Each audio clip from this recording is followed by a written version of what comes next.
Meet Fred. He's got a sweet tooth and a burning hole in his pocket. You see, Fred is the kind of person who lives for the moment. He doesn't just live life, he devours it.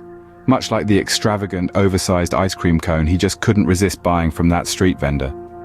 His financial decisions are as impulsive as his ice cream choices. But here's the thing about impulsive decisions. They often lead to sticky situations. And speaking of sticky, Fred's attention is easily swayed by shiny objects. In this case, a new gadget store that caught his eye. And just like that, his pricey ice cream meets a tragic end. Splat! Right onto his shoe. A sweet disaster indeed. And there goes Fred's extravagant ice cream right onto his shoe. On the other side of the street, we have Smart Sally. Now, Sally is a picture of serenity, comfortably nestled in a cozy coffee shop, savoring her hot cup of Java. In her world, there's no room for impulsive spending or financial missteps. Instead, she's armed with a powerful tool, a financial plan. As she flips open her notebook labeled Financial Plan, you can see the calm determination in her eyes. Sally knows exactly where her money is going and what she's saving for. She's got her future mapped out, from her next vacation to her retirement fund. She's not just dreaming about these things, she's making them happen. She's not just hoping for a secure future, she's planning for it. And while our friend Fred is dealing with the fallout of his latest financial disaster, Sally, with her plan intact, is enjoying her day without any financial mishaps. Fred, now with an empty ice cream cone and full of regrets, is about to make another financial blunder. Fresh from his ice cream fiasco, Fred stumbles upon a lively street performer. The performer's hat, outstretched for donations, catches his eye. Now, here's where things get interesting. Without a moment's hesitation, Fred, being the impulsive spender that he is, decides to empty his entire wallet into the performer's hat. Now, was that a generous act? Absolutely.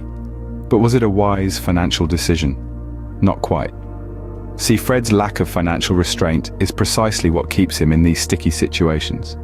The performer, of course, is overjoyed, giving Fred a grand, theatrical thank you. It's clear to everyone, except Fred, that he's gone overboard, yet again. And just like that, Fred's wallet is lighter than ever. The question is, will Fred ever learn? Or is he destined to be the free spender forever? Back to Sally, who is still enjoying her peaceful day. With a sense of calm that only comes from stability, she pulls out her smartphone. Not to binge watch the latest viral videos or scroll endlessly through social media, oh no. Sally, our financial guru, is about to check her investment portfolio. As she glances over the numbers, her eyes light up with satisfaction. Her well-diversified investments are growing steadily, exactly as she had planned. She doesn't need to worry about ice cream tragedies or impulsive spending sprees. Her money is working for her, even as she sips her coffee. Sally's contentment isn't just from the warm coffee or the cozy cafe ambience. It's the peace of mind that comes from knowing she's financially secure, from understanding that her future is not left to chance. That's the satisfaction of a well-planned financial life. Sally's day is as smooth as her financial plans. Penniless Fred stumbles upon something that might just change his life. With only a couple of coins jingling in his pockets and his shoes still stained from his ice cream mishap, Fred comes across a sign that piques his interest. Financial planning workshop, it says. Now this is a concept that Fred has never really given much thought to.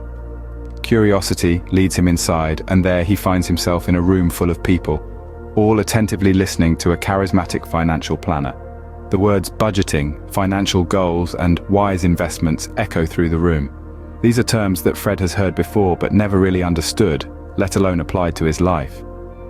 The financial planner emphasizes the importance of setting clear financial goals. He explains, without a destination in mind, you're just wandering aimlessly, and that's when you end up making impulsive decisions, like buying oversized ice cream cones, or giving away all your money to a street performer.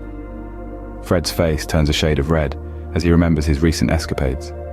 The planner continues, budgeting is your map. It helps you navigate your income and expenses, ensuring you don't run out of gas, or in this case money, before you reach your destination. Fred listens, his eyes wide with realization. The concept of budgeting suddenly makes sense.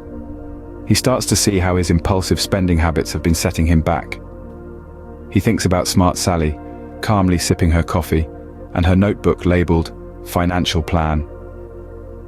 The planner's next point is about investing wisely. Your money should be working for you, he says. Investing is like planting a seed. With time and care, it can grow into a strong tree, providing you with financial security. Fred imagines his money as seeds, growing into sturdy trees. He starts to see the potential of his own financial garden. Could this be the turning point for Fred? As the workshop concludes, he leaves with a newfound spark of determination. This indeed might be the beginning of Fred's financial awakening. Scene script. Gear up for Fred's transformation. Picture Fred, our formerly free-spending friend, now diving headfirst into the world of financial planning. He's trading in his spontaneous splurges for something a bit more sensible. Imagine Fred, once a man who'd empty his wallet for a street performer, now meticulously jotting down his expenses in a notebook. Yes, you heard it right, a notebook. Not just any notebook, mind you, but a notebook labeled Financial Plan. A far cry from his former impulsive self, wouldn't you agree? But that's not all. Fred's not just tracking his spending, he's setting financial goals too. He's got his sights set on the future. Maybe a new pair of ice cream stain-free shoes, or perhaps an emergency fund for when life throws another comical curveball his way. And what's this? Fred's even learning about investing. He's swapping his love for shiny new gadgets for a shiny new diversified portfolio. He's realizing that there's more to money than just spending it. It can grow, it can work for him, and it can even help him achieve those financial goals he's been setting. Fred's transformation is something to behold. He's gone from a free spender to a financially savvy saver. He's learning, he's growing, and he's embracing this new side of himself with a surprising amount of enthusiasm. Our friend Fred is proof that anyone can turn their financial life around. It's never too late to start planning, to start budgeting, and to start investing. It's never too late to take control of your finances and steer them in the direction you want to go. So let's hear it for Fred, who's traded in his impulsive spending for a financial plan. He's shown us that it's possible to change, that it's possible to grow, and that it's possible to take control of our financial future. Looks like Fred's finally caught the financial planning bug. Fred's not the same guy we met at the beginning. He's traded his impulse buys for informed decisions and his financial follies for fiscal foresight. Remember how he'd dive headfirst into a pool of spendthrift splendor? Well, now he tests the waters, budgets in hand, before making a splash. It's a sight to behold. There's a new gleam in his eyes, not from the blinding glint of a gadget store, but from a newfound understanding of financial security. He no longer throws money at street performers or ice cream vendors. Instead, he invests it wisely, diversifying his portfolio and setting tangible financial goals. His shoes are no longer stained with the remnants of his past financial mishaps. They're clean, just like his financial slate. And his wallet? It's not empty anymore. It's full, not just of money, but of receipts, marking his mindful spending. And then there's his notebook, the symbol of his transformation. Just like Smart Sally, Fred now carries a financial plan. He scribbles in it, marking down his expenses, planning his future investments. It's a sight that would make any financial planner proud. But the most significant change in Fred, it's not his money management skills. No, it's the peace that comes from knowing he's financially secure. It's the kind of peace that allows him to enjoy life without the constant worry of the next financial disaster. And who would have thought? Fred and Smart Sally enjoying a peaceful coffee session together. Two financially savvy individuals sharing a moment of contentment. A contentment that comes not from the size of their bank accounts, but from the knowledge that they've got their financial futures under control. So what did we learn today? Financial planning, because even your piggy bank needs a strategy. Start planning today.